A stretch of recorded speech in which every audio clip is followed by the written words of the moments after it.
There's a compound hiding inside a food that millions of people with type 2 diabetes quietly remove from their lives the day they receive their diagnosis.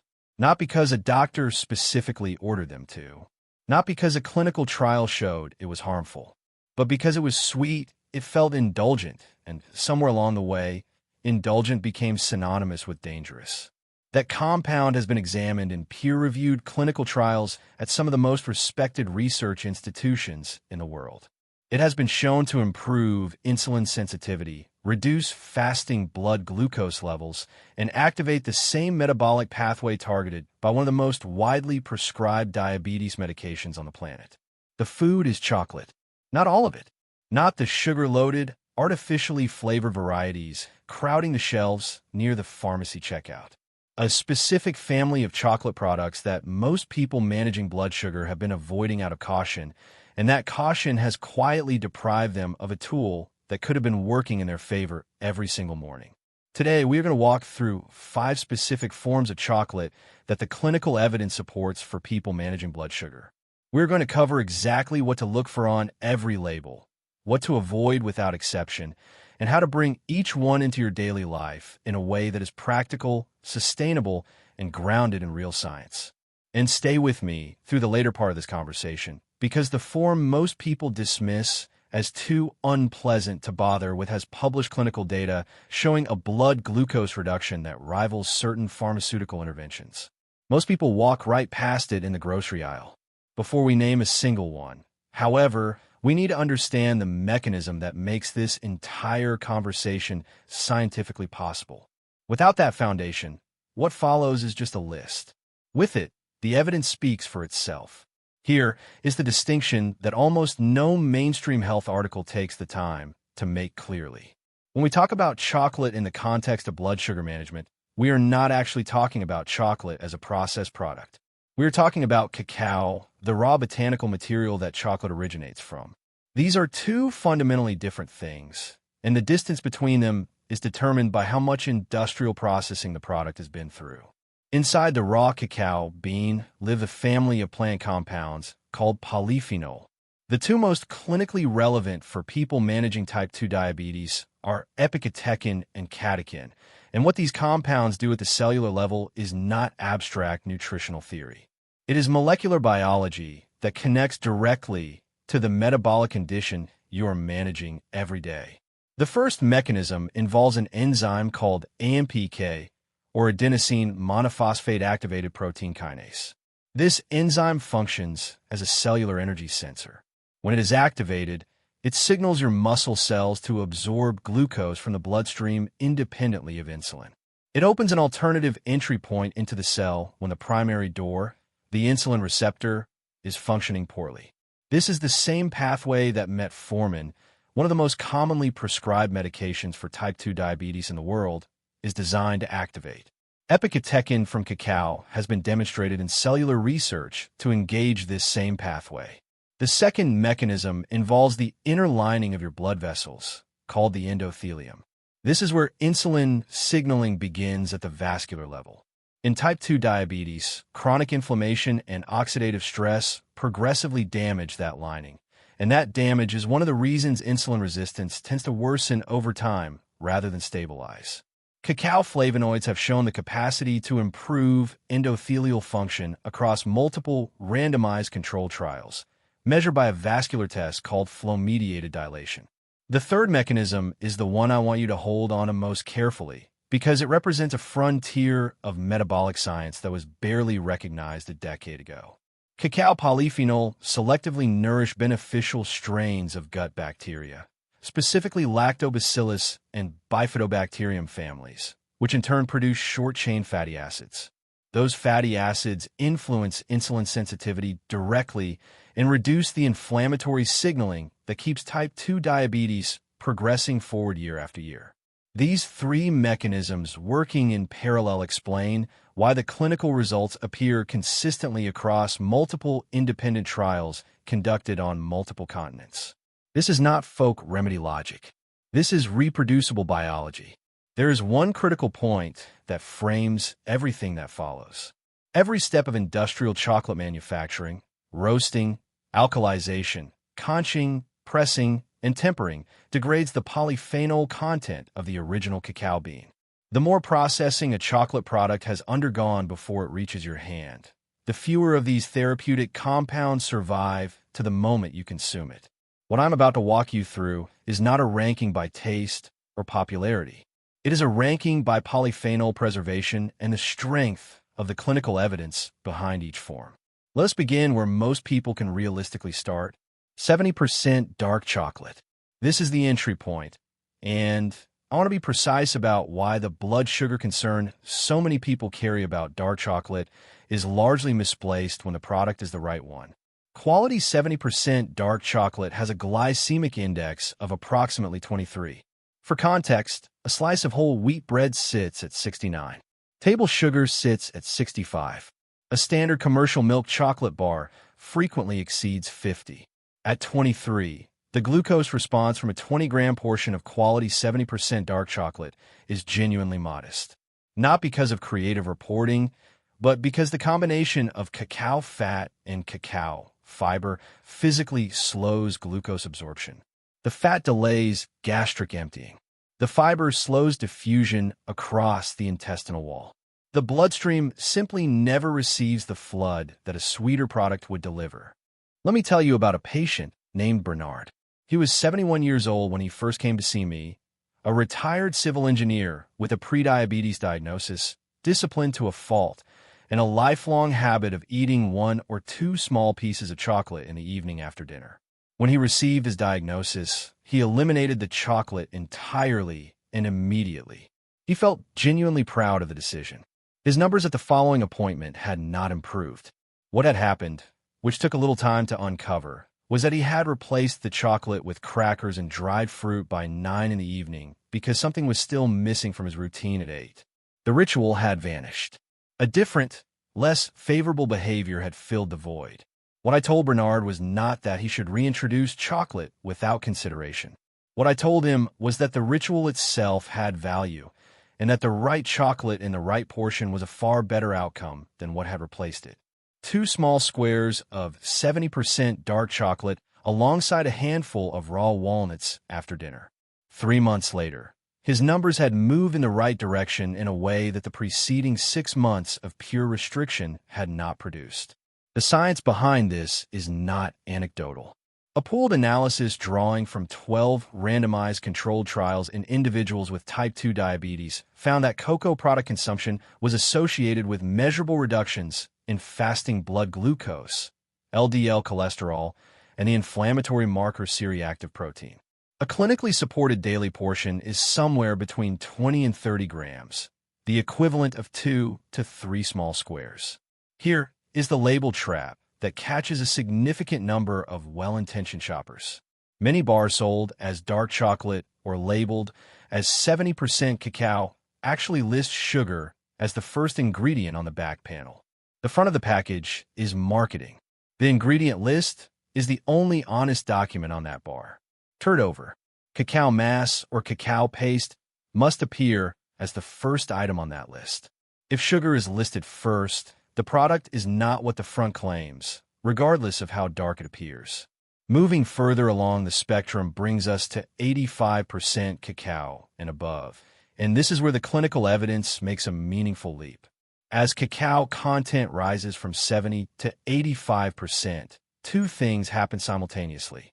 The flavonoid concentration per gram increases by roughly 30 to 40%, and the sugar content drops from approximately 20 to 25 grams per 100 grams down to 10 to 14 grams.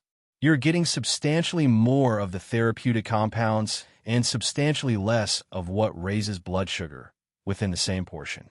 A randomized clinical trial studying 84% dark chocolate in adults with type 2 diabetes over an 8-week period found statistically significant reductions in fasting blood glucose, hemoglobin A1C, LDL cholesterol, and triglycerides in the group consuming 30 grams of this chocolate daily.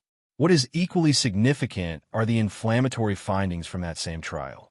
C-reactive protein, tumor necrosis factor alpha, and interleukin-6, 3 of the primary inflammatory drivers of insulin resistance, all decreased measurably.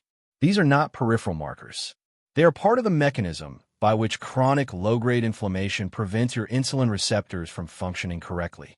When these compounds come down, insulin sensitivity tends to follow.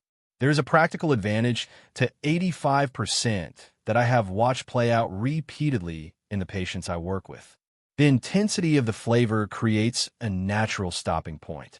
1 or 2 squares register as genuinely satisfying in a way that milder, sweeter chocolate often does not.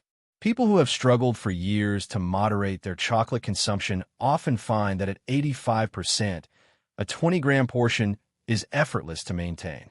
Not because they have developed more willpower, but because the chocolate itself communicates completion sooner. The label trap at this percentage is different from 70%. Some manufacturers compensate for the increased bitterness by adding a synthetic vanilla compound called vanillin, or by using heavily Dutch-processed cacao that has been chemically treated with an alkalizing agent to reduce bitterness. Dutch processing destroys flavonoids. Look for the phrase natural process or non-alkalized on the package. If you see the words processed with alkali anywhere in the ingredient list, the polyphenol you are purchasing the product for have already been significantly degraded. The form that most people bypass without a second glance in the grocery store is cacao nibs. I understand why. They do not look like a food anyone would choose for enjoyment. They taste nothing like the chocolate most of us grew up eating. There is no appealing packaging attempting to convince you they are a treat. But from a purely clinical standpoint, cacao nibs are the most flavonoid-dense, solid form of cacao you can consume. A chocolate bar requires the cacao bean to pass through pressing, conching, tempering, and molding. Each of those industrial stages degrades a portion of the polyphenol content. Cacao nibs bypass nearly all of it. They are simply the roasted cacao bean, cracked open and crushed. What survives that minimal process is as close as a packaged cacao product can come to the original bean. The glycemic index of cacao nibs is effectively 0. There is no added sugar, no milk solids, no filler. What you are eating is cacao fiber, cacao fat, and a concentrated supply of epicatechin and catechin. For someone managing blood sugar, that profile carries no meaningful glucose risk. I want to be honest here in the way I would with a patient sitting across from me. I do not recommend eating cacao nibs as a standalone snack. The bitterness is too sharp for most people, and a recommendation that gets followed once and abandoned produces no benefit. What I recommend is using them as an ingredient woven into foods that are already part of a daily routine. A teaspoon stirred into full-fat plain Greek yogurt. A small amount blended into morning oatmeal before it finishes cooking. A tablespoon folded into a homemade trail mixed with unsalted almonds and raw pumpkin seeds. In these contexts, the bitterness becomes background texture. The blood sugar response barely registers that they were there.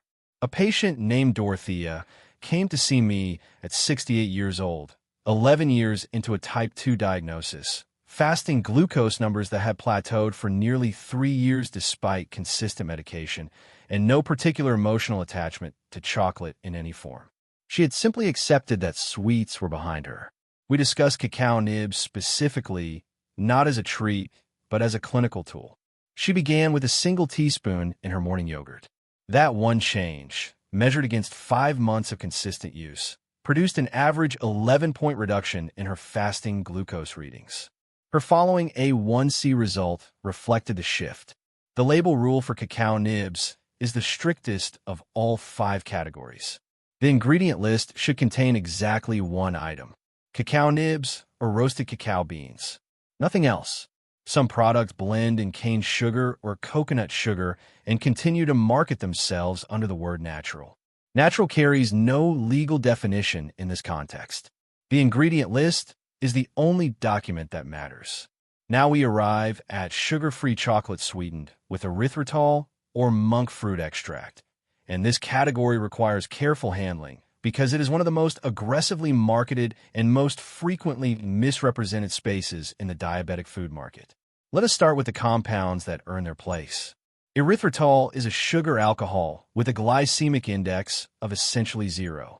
Unlike most sugar alcohols, it is absorbed almost entirely in the small intestine and excreted unchanged through the kidneys, which means it bypasses the large intestine and avoids the digestive discomfort associated with other sugar alcohols. Monk fruit extract, also called luohangua, works through a completely different mechanism. The sweet compounds it contains, called magricides, are not metabolized by the human body at all. They pass through the digestive system without triggering insulin or raising blood glucose. A review published in a clinical nutrition journal confirmed no significant glycemic response from monk fruit sweeteners across the studies examined.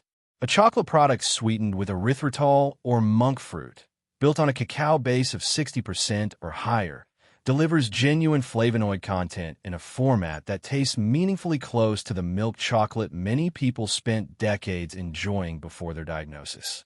However, there is something I want to be transparent about, because you deserve to know where the science currently stands.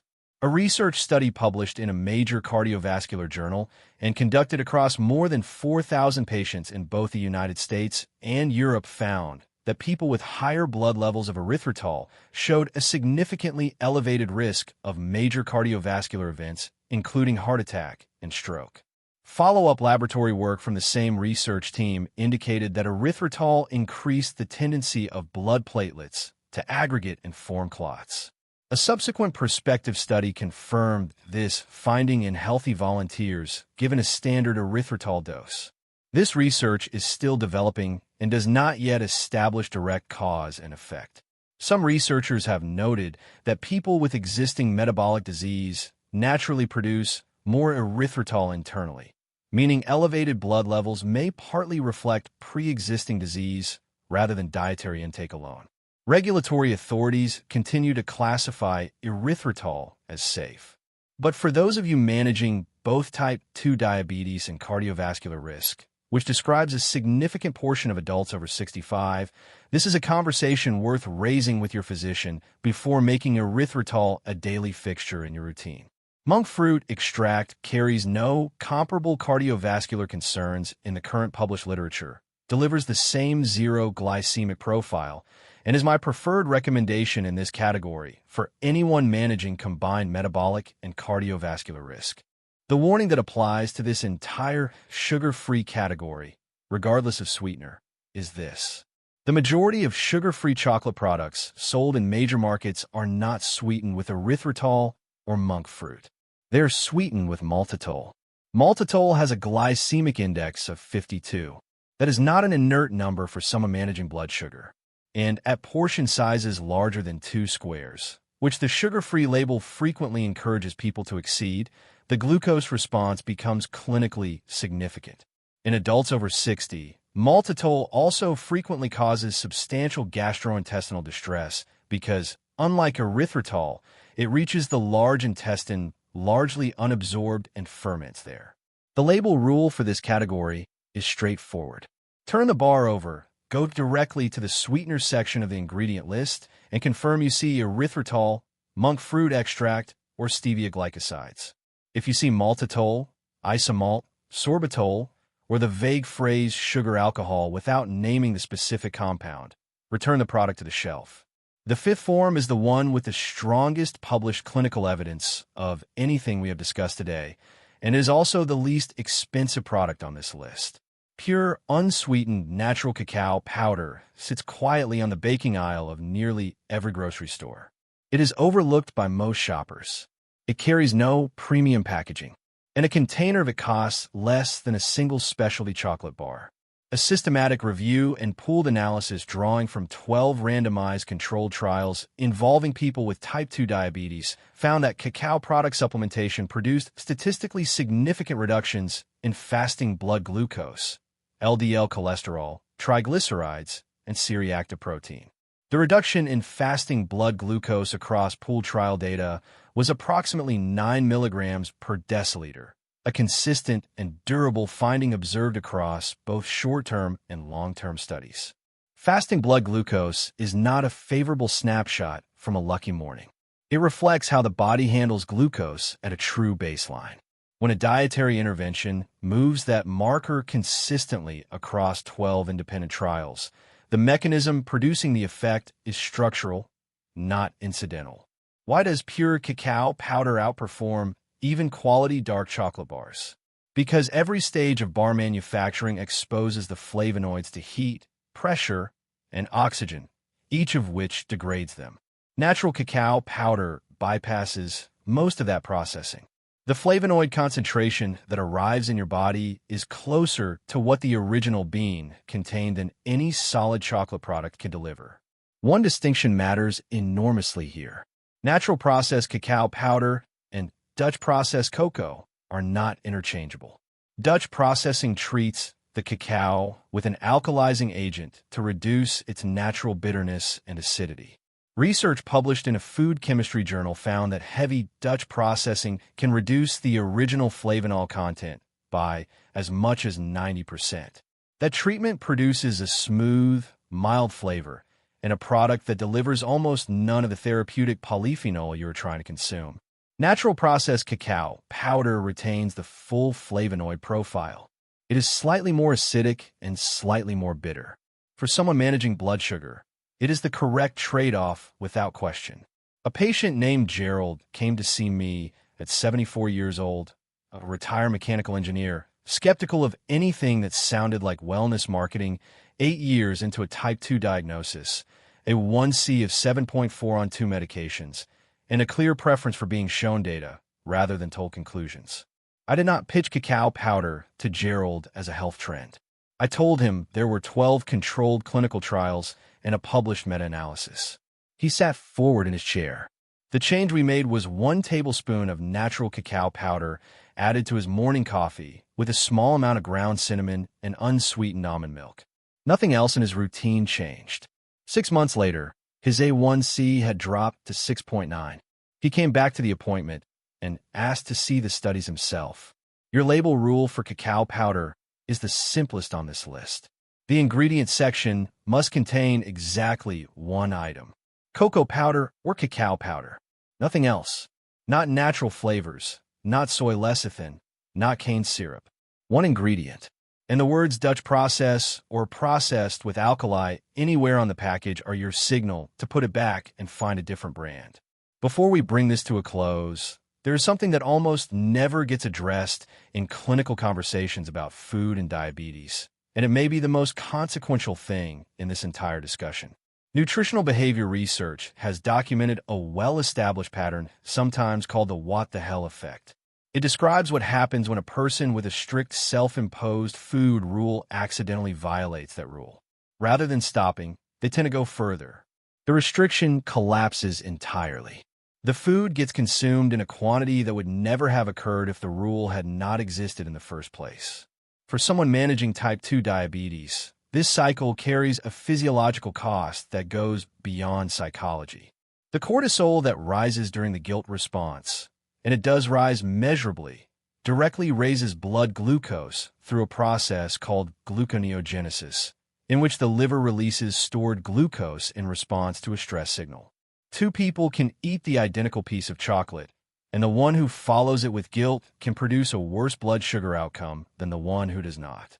That is not a philosophical point. That is biochemistry. The patients I have watched achieve genuinely durable blood sugar management over years, not months, are not the ones with the strictest elimination rules.